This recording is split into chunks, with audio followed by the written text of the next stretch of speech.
जरी आज आलो तरी मी दर दिवशी माहिती घेत असतो जिल्ह्यामध्ये। जसं मी माझ्या मनोगतात सांगितलं, सावंतवाडी, वेंगुर्ला, मालवण जिथे शिवसेना स्वबळावर उभी आहे तिथे 100% आमचा शिवसेनेचा भगवा फडकणार।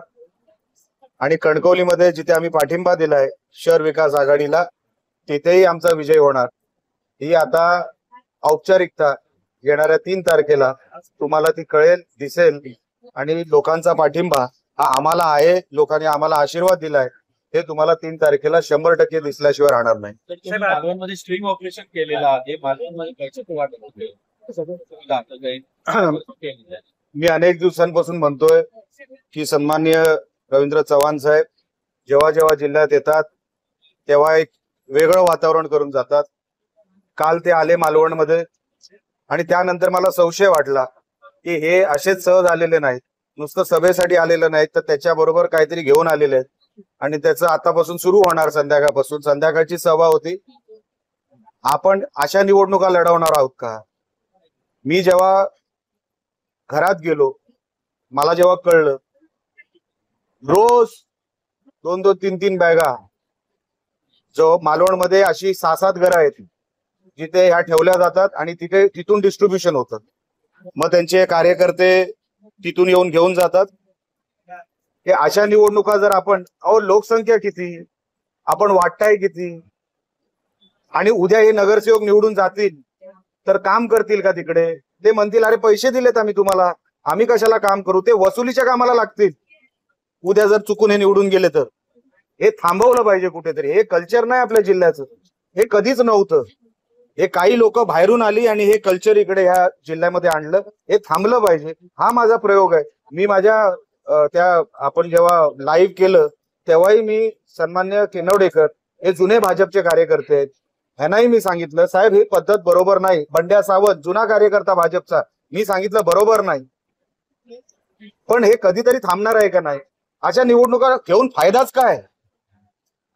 एका 15,000च्या अंदर असलेली जे काही लोकसंख्या आहे, मतदार आहेत, तुम्ही काही चालवलंय आणि आम्ही ते सहन करावं? हेच मी मागच्या काही दिवसांपासून सांगतोय ना, की ते येतात, गडबड करतात आणि त्यांना दुसरं काय नाही, जिरवाजिरवी।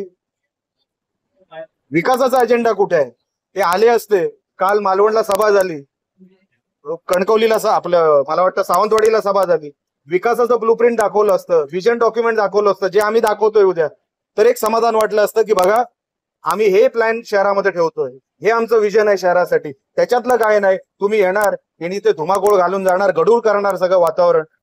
हे काय मला पचणारं नव्हतं आणि म्हणून मी निर्णय अधिकाऱ्यांनाही सांगितलंय निवडणुकीच्या, आणि सन्मान्य तिकडचे PI जगताप साहेब यांनाही सांगितलेलं आहे, हे आम्ही 24 तास आता तुम्हालाही विजिलन्स करावं लागेल।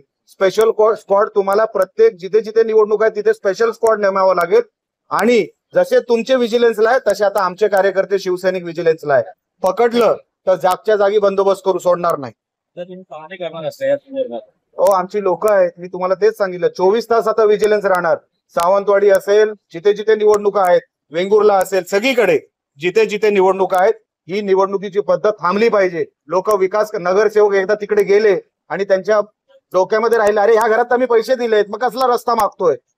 ते रस्ते कधीच बनणार नाहीत, त्याच्या भ्रष्टाचारच होणार। रस्त्यामधून मला काहीतरी मिळावं, ह्याच्यातूनच घर चालणार, कसला विकास आपण मागणार? मग लोक आपण काय दाखवतोय? हा प्रकार थांबला पाहिजे जिल्ह्यामध्ये, म्हणून हे मी केलेलं आहे। हे जर थांबलं नाही तर आम्हाला अजून करावं लागेल। साहेब, भारतीय जनता पार्टीकडून इकडे आले की केसरकरांच्या नावाने मत म्हणजे ते आमच्या सोबत आहेत तशी दिशाभूल केली जाते, तिकडे सुद्धा दादांच्या नावाने दिशाभूल केली जाते। या घटनेकडे तुम्ही कसं पाहता? आम्ही युती करायला, जसं मी माझ्या मनोगतातही सांगितलं, सन्मान्य केसरकर साहेब 21व्या तारखे म्हणजे 21 तारखेपर्यंत ते आग्रही होते। कोण माणूस सांगतो 21 तारखेला शेवटचा दिवस होतो फॉर्म मागे घ्यायचा। त्यांनी काय सांगितलं की आज पण जर ते युती करतील तर मी माझा फॉर्म मागे घेईन। मी माझ्या उमेदवारांना सांगून ठेवलं, कोण एवढा मनाचा मोठेपणा दाखवतं? आणि नंतर गरज जेव्हा नव्हती तेव्हा आमच्या सोबत नाही।